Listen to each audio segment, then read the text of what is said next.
நீயும் தப்பு பண்ணிடாத. என்ன நான் சொல்றது? கல்பனா, நீ முதல்ல எடுத்த முடிவுதான் கரெக்ட். அந்த முடிவை எக்காரணத்தை கொண்டு மாத்திக்காத, புரியுதா?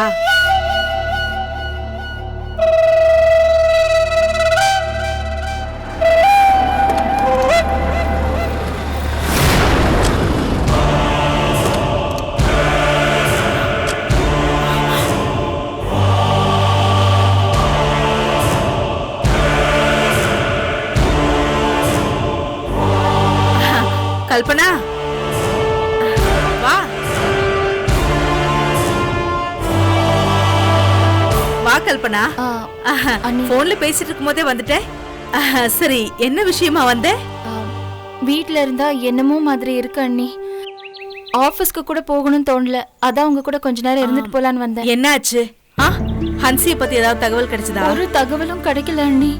ஆமா, இந்த 1098ன்னு ஒரு சைல்டு ஹெல்ப்லைன் நம்பர் இருக்குல்ல, அந்த நம்பருக்கு ட்ரை பண்ணியா? இல்ல, அந்த நம்பர்ல காணாம போன குழந்தைங்கள பத்தி புகார் கொடுக்க முடியுமான்னு தெரியல.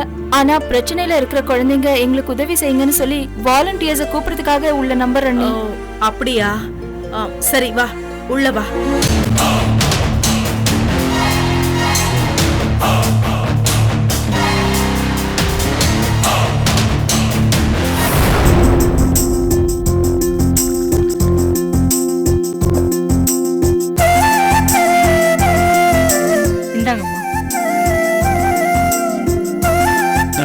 அவங்களுக்குலாம் கொடுமா.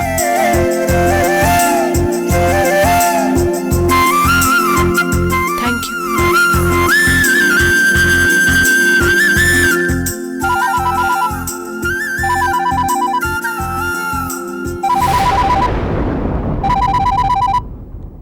அக்கா, யாரோ கேசவன்னு ஃபோன் பண்றாங்க.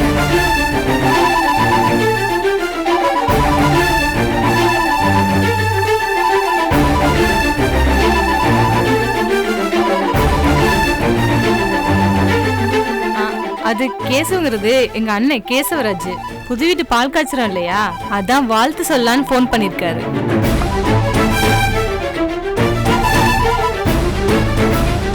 அண்ணே சொல்லுன்னு. அண்ணனா?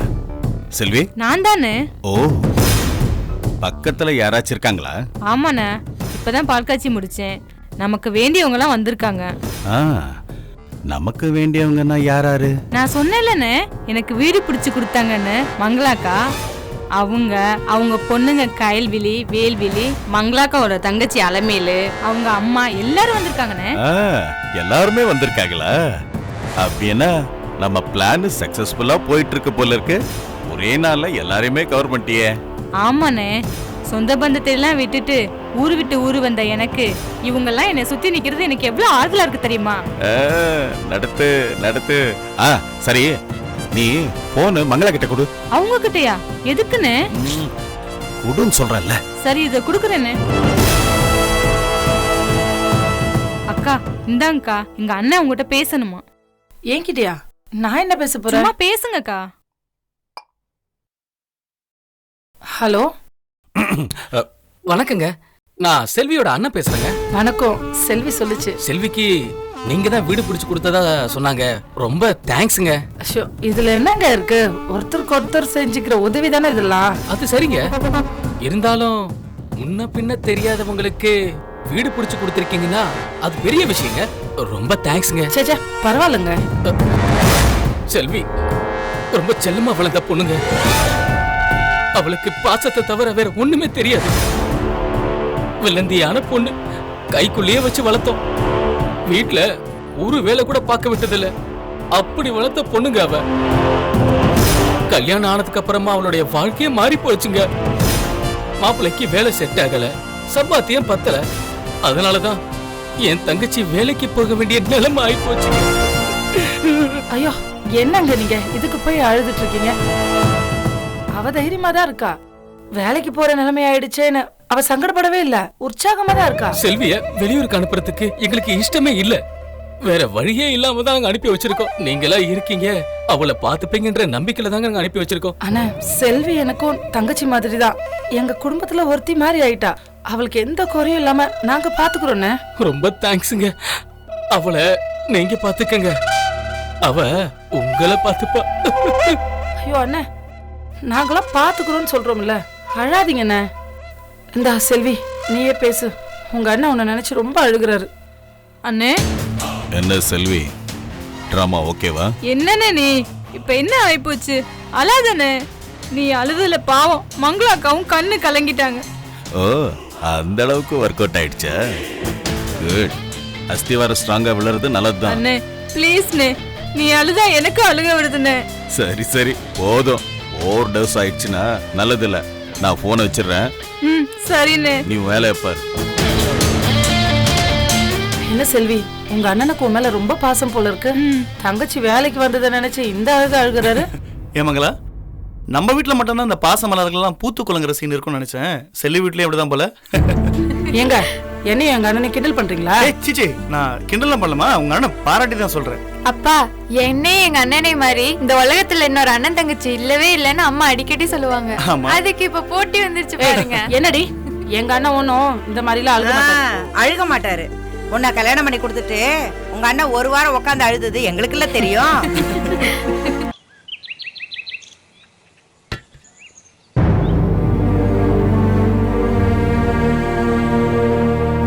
ஏய், என்ன இங்க வந்து உட்கார்ந்திருக்க?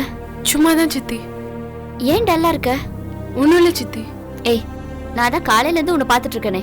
பக்கத்து வீட்ல பால் காய்ச்சும் போது பார்த்தேன். எல்லாரும் சந்தோஷமா சிரிச்சு பேசிட்டு இருக்கும் போது நீ மட்டும் உருன்னு இருந்த. இப்ப கேட்டா ஒண்ணும் இல்லன்ற. சொல்லி என்ன ஆக போகுது சித்தி? விடுங்க. சொன்னாதானே விஷயம் என்னன்னு தெரியும். அது ஒண்ணும் இல்ல சித்தி. கொடைக்கானல்ல நாளைக்கு ஒரு பேட்மிண்டன் டோர்னமெண்ட் நடக்குதான். அதுக்கு அக்கா போகணும்னு சொன்னா, அம்மா அப்பாவும் போக கூடாதுன்னு சொன்னாங்க. அதான் இப்படி டல்லா இருக்கா. ஏன் ஏன் போக கூடாதுன்றாங்க? இத பத்தி பேசுறதுக்கு எனக்கு பிரியம் இல்ல சித்தி. விட்டுருங்க. உங்க அப்பா அம்மா போக கூடாதுன்னு சொன்னாரு. ஆமா. சரி வா, நான் பேசுறேன். வா. வேண்டாம் சித்தி. வா. வேண்டாம் சொல்றேன்ல சித்தி. அக்கா, என்னடி? கையில பேட்மிண்டன் டோர்னமெண்ட் போவேன்னு சொன்னியா? ஆமா சொன்னேன். ஏன், என்னப்பா அதுக்கு? என்னக்கா, எதுக்கு போவேன்னு சொன்ன? என்னடி, நீ கூட புரியாம பேசிட்டு இருக்க? விளையாடுறதுக்கு வெளியூர் அனுப்புற நிலைமையில இருக்க நம்ம பொண்ணு நிலைமை. ஏன் இப்போ உன் பொண்ணு நிலைமையில என்ன சிக்கல்? ஏய், அந்த ரோஹித் வெளியில தாண்டி சுத்திட்டு இருக்கான். தலைமறைவா திரியறான். கயல் கொடைக்கானல் போற விஷயம் தெரிஞ்சு அங்க வந்து ஏதாவது பிரச்சனை பண்ணானா தேவையாடி இதெல்லாம் நமக்கு? அதுக்காக உன் பொண்ணு எங்கேயும் அனுப்பாம வீட்லயே முடக்கி உட்கார வைக்க போறியா?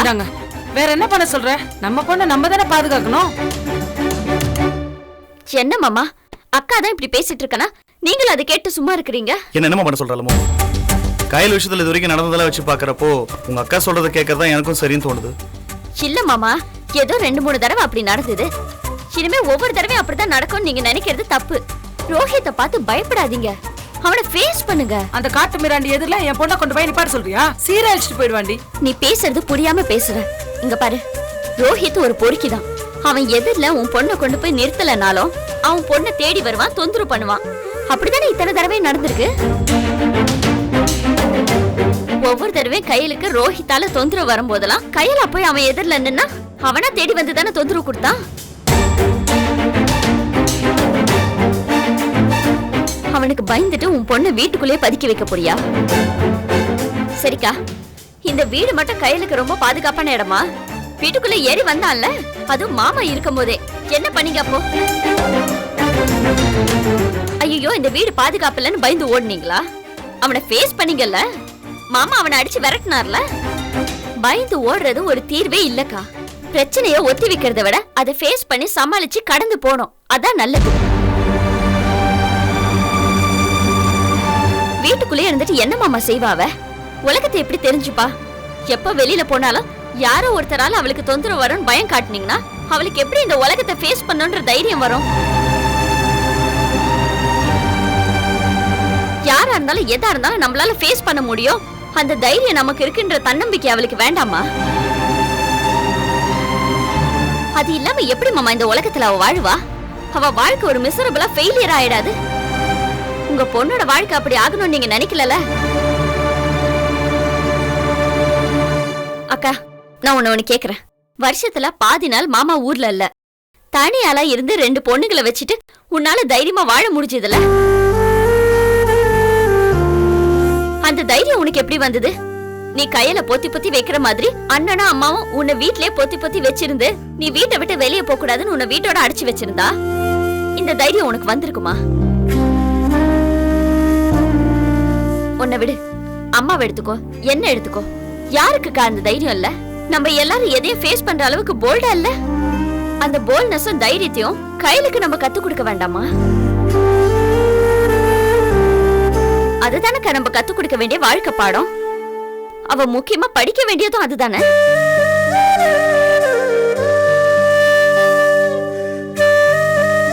எங்க பாருக்கா, உன் பொண்ணு டோர்னமெண்ட்க்கு போறா, ஜெயிச்சு கப்பு வாங்குறா, இல்ல தோத்து வெறும் கையோட வரா, அதெல்லாம் முக்கியமே இல்ல. ரோஹித் மாதிரி ஒரு பொறுக்கிக்கு பயந்து வீட்டோட முடங்கி கிடக்காம உன் பொண்ணு தைரியமா வெளில வரணும்னு நினைக்கிறா பாரு, அதுதான் முக்கியம். அந்த தைரியத்தை நீ ஆதரிக்க போறியா இல்ல அழிக்க போறியா? சரி, கையிலோட துணைக்கு யார் போகுது? அம்மா, அப்படி ஒத்துக்கிட்டியா? ஆமாண்டி. ஏமா, அத கொஞ்சம் சிரிச்சுக்கிட்டே சொல்ல. சரி, அவ போயிட்டு வரட்டும். ஆனா அவளை தனியா மட்டும் அனுப்ப மாட்டேன். துணைக்கு யாராச்சும் போறதா இருந்தா மட்டும் அனுப்புவேன். அப்பா, நீங்க வாங்கப்பா என் கூட. ஏய் சொல்ற கையல், அப்ப நேத்தே சொன்னேன் இல்லையா சேலத்துல ஒரு முக்கியமான வேலை இருக்குன்னு, அதுக்காக திங்ஸ் எல்லாம் எடுத்து வச்சிட்டு இருக்கேன். அப்ப கையிலுக்கு துணையா நீயே போயிட்டு வாங்க. சூப்பர் ஐடியா சித்தி. என்ன அனுப்பிட்டு அம்மா இங்க இருந்தாங்கன்னா பயந்துகிட்டே தான் இருப்பாங்க. அதுக்கு அம்மாவே என் கூட வந்துட்டா அவங்களுக்கு எந்த பயமும் வராது. அம்மா, என் கூட நீயே வந்துடுமா? ஏய், என்ன விளையாடுறியா? வேலுக்கு வேற பரீட்சை நடந்துட்டு. எனக்கு தானே நடக்குது, உனக்கா நடக்குது? நான் போய் பரிசு எழுதிக்கிறேன், நீ அக்காவோட போயிட்டு வா. அக்கா, நான் தான் இருக்கிறேன்ல, நான் அவளை பாத்துக்கிறேன். நீ கையிலோட போயிட்டு வா. சரி. அம்மா, உன் போனை கொஞ்சம் தாமா. நான் கொடைக்கானலுக்கு வரேன்னு என் பிடி மேடத்துக்கும் என் டீம்மேட்க்கும் சொல்லணுமா? சரி பண்ணு.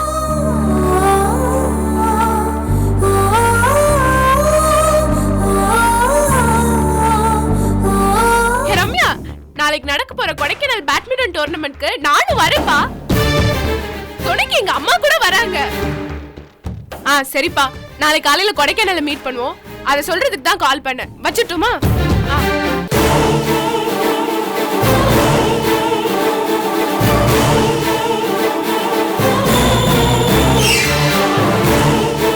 டேய் சீக்கிரமா போடா. டேய் இருடா, பறந்தாண்டா போக முடியும், ஓட்டிட்டு தானே இருக்கேன், அவசரப்படாதடா.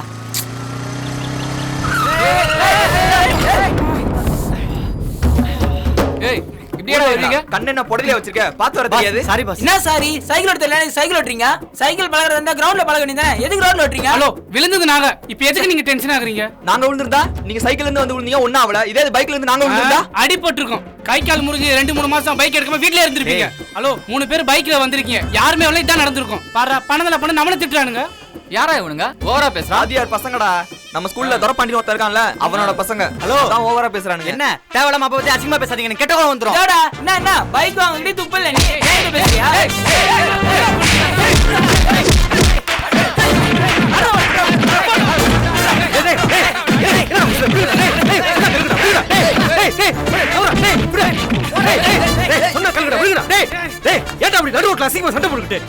சைக்கிள் வந்து பைக்ல அடிச்சா சார். சைக்கிள் வந்து பைக் அடிச்சிட்டானா?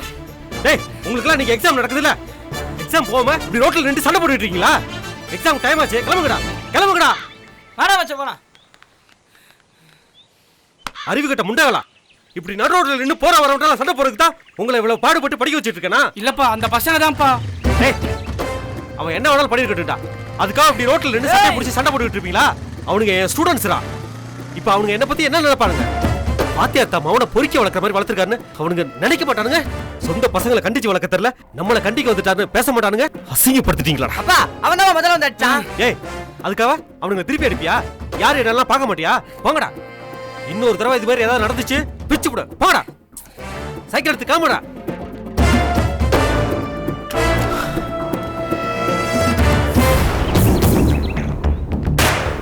Good morning sir.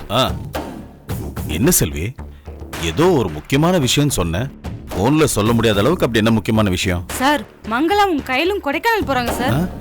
என்னது, கொடைக்கானலுக்கா? எதுக்கு? ஏதோ பேட்மிண்டன் டோர்னமெண்டா, அதுல கையில் கலந்துக்கலாம், அதுக்காக போறாங்க. சூப்பர். கூட துணைக்கு யாரு போறாங்க? யாரும் போகல, கையிலும் மங்களாவும் மட்டும்தான் போறாங்க. ஃபர்ஸ்ட் கிளாஸ் இன்ஃபர்மேஷன் செல்வி, பிரமாதம். இதுக்கு தான் நான் உன்னை அங்க அனுப்பிச்சேன். Super super. டேய், ரோஹித், கையில உன் மேல கொடுத்த புகார் வாபஸ் வாங்குறதுக்கு இதை விட அருமையான சான்ஸ் கிடைக்கவே கிடைக்காது. கொடைக்கானல வச்சு 2 பேரை தூக்குறோம், புகார் வாபஸ் வாங்க வைக்கிறோம். எஸ் டாட், இது ஒரு கோல்டன் ஆப்பர்ச்சுனிட்டி. கொடைக்கானல் எனக்கு நல்லா தெரிஞ்ச இடம். இந்த மேட்டரை நான் முடிக்கிறேன். கையிலோட பழி வாங்குற படலத்தை ஒரு எண்டுக்கு கொண்டு வரேன். என்னது, நீ போறியா? டேய், நீ எப்படிடா போவ? அது எப்படி சரி வரும்? ஏன் நான் போனா என்ன? கொடைக்கானலோட நூக்கன் எண்டு எனக்கு நல்லா தெரியும். எங்க வச்சு தூக்கலாம், எங்க கொண்டு போய் வைக்கலாம், எல்லாமே எனக்கு தெரியும். ஈஸியா முடிச்சிருவேன் டாட். போடா ஃபூல். நீ வெளில வந்தாவே ஆபத்துன்னு உன்னை பதுக்கி வச்சிருக்க. நீ கொடைக்கானல் போறங்கிற? டேய், நீ தேடப்படுற குற்றவாளி, அது ஞாபகம் இருக்கா உனக்கு? யாரு கையிலாவது மாட்டினா அப்புறம் ஜெயில தான். இப்ப என்ன செய்யலாம் சொல்றீங்க? கையிலும் மங்களாம அப்படியே விட்டலாம் சொல்றீங்களா? இந்த மாதிரி ஒரு சான்ஸ் திரும்ப கிடைக்காது டாடி. யாரா இல்லன்னு சொன்னா? பின்ன ஏன் வேணாங்கறீங்க? டேய், போகவே வேண்டான்னு சொல்ல. நீ போக வேண்டாம், நான் போறேன்னு சொல்றேன். நோ டாடி, நீங்க போறது சரிப்பட்டு வராது. ஏன் நான் போனா ஏன் சரிப்பட்டு வராது? என்னால முடியாதுன்றியா? அப்படி நினைக்கல டாட். பின்ன கையில மறுபடியும் தனியா மீட் பண்ற சான்ஸ் மிஸ் ஆகுதுன்னு பாக்கலையா? என்ன டாட் நீங்க? நான் அதுக்கு சொல்ல டாட். வேற எதுக்கு சொன்னேன்? சொல்றத புரிஞ்சுக்குங்க. கொடைக்கானல வச்சு பண்ண போற ஆபரேஷன் மிஸ் ஆக போறது இல்ல. சப்போஸ் மிஸ் ஆச்சுன்னு வைங்க, போறவங்க தான் மாட்டிப்பாங்க. அதனால தானே சொல்றேன், அந்த ரிஸ்க் நீ எடுக்க வேண்டான்னு. உன் மேல ஏற்கனவே ஏகப்பட்ட சார்ஜஸ் இருக்கு. இன்னொரு தடவை நீ மாட்டின பெரிய பிரச்சனை ஆயிடும். புகார் மேல புகார்னு எக்கு தப்பா சிக்கிட்டு வேண்டாம். டாடி, நான் மாட்டினா ஏற்கனவே இருக்கிற புகாரோட இன்னொரு புகார், அவ்வளவுதானே. ஒரு புகார தண்டனை அனுபவிக்கிறது பதிலா 2 புகார்ல தண்டனை அனுபவிக்க போறேன். அது ஒரு பெரிய பிரச்சனையே இல்லையே. ஆனா நீங்க மட்டும் கொஞ்சம் யோசிச்சு பாத்தீங்களா? தலைமறைவா இருக்கிற என்னால உங்களுக்கு எந்த ஹெல்ப்புமே செய்ய முடியாது. அது மட்டும் இல்ல, சப்போர்ட் பண்றதுக்கு யாரும் இல்லாம உங்களுக்கு அடுத்தது நானும் மாட்டுவேன். 2 பேரும் ஜெயிலுக்கு போற மாதிரி ஆயிடும். நமக்காக வாதாடவோ நம்மள வெளியெடுக்கவோ யாருமே இருக்க மாட்டாங்க. அம்மா கூட நமக்காக எந்த ஹெல்ப்புமே பண்ண மாட்டாங்க. அதை ஞாபகம் வச்சுக்கோங்க. அதனால இதுல நீங்க சிக்க வேண்டாம். நீங்க வெளியே இருந்தாதான் எனக்கு எதனா ஒண்ணு ஆச்சுன்னா கூட என்ன காப்பாத்த முடியும். நீங்களும் மாட்டிக்கிட்டீங்கன்னா எல்லாமே கோயந்தாதான். அதனால இதுல நீங்க இறங்க வேண்டாம். நீங்க சேஃபா ஒதுங்கிருங்க. நான் இதுல இறங்குறேன். அந்த கையிலையும் மங்களாவையும் கதற வைக்கிறேன். கதற வச்சு புகார வாபஸ் வாங்க வைக்கிறேன். சார், யோசிக்காதீங்க சார். ரோஹித் சொல்றதான் கரெக்ட். இந்த வேலையை ரோஹித்தே செய்யட்டும். நீங்க வெளியில இருந்து ரோஹித்துக்கு சப்போர்ட் பண்ணுங்க. சரிடா ரோஹித், நீயே கொடைக்கானல் போ. ஆனா இந்த காரியத்துல ரோஹித் துணையா நீயும் கொடைக்கானல் போ. சரி சார், எப்படி போகணும்னு சொல்லுங்க, நான் போறேன். இங்க பார், இப்ப நீ பூரசநல்லூருக்கு திரும்பி போ. மங்களா கையிலும் எப்போ கிளம்புறாங்கன்னு எனக்கு தகவல் சொல்லு. அதுக்கு தகுந்த மாதிரி நான் ரோஹித்தை கிளம்ப சொல்றேன். நீ என்ன பண்றன்னா, எப்படியாச்சும் மங்களா கையிலோட ஒட்டிக்கிட்டு நீயும் கொடைக்கானல் போற. கொடைக்கானல்ல மங்களா கையிலோட நடமாட்டம் என்ன, எங்க போறாங்க, எங்க வராங்கன்னு அந்த தகவல் ரோஹித்துக்கு சொல்றேன். அதுவும் வேலை. மற்றதெல்லாம் ரோஹித்தை பார்த்துப்பான். மங்களா கையிலோட எப்படி கொடைக்கானல் போறதுன்றது அது உன்னோட சாமர்த்தியம். சரி சார், அதெல்லாம் நான் பாத்துக்கிறேன் சார். சரி, உன் போனை கொடு. டே ரோஹித், உன் ஃபோன் நம்பர் ஃபீட் பண்ணு. சரி. அப்பதான் இவன் உன் கூட கான்டாக்ட் பண்றதுக்கு கரெக்டா இருக்கும். செல்வி, ரோஹித்தோட நம்பர் வேற யாருக்கும் தெரியக்கூடாது, புரியுதா? புரியுது சார். ஸ்டோர் பண்ணிட்டேன். சரி, நீ கிளம்பு. அவங்க கிளம்பும்போது எனக்கு தகவல் சொல்லு, சரியா? ஓகே சார், நான் வரேன்.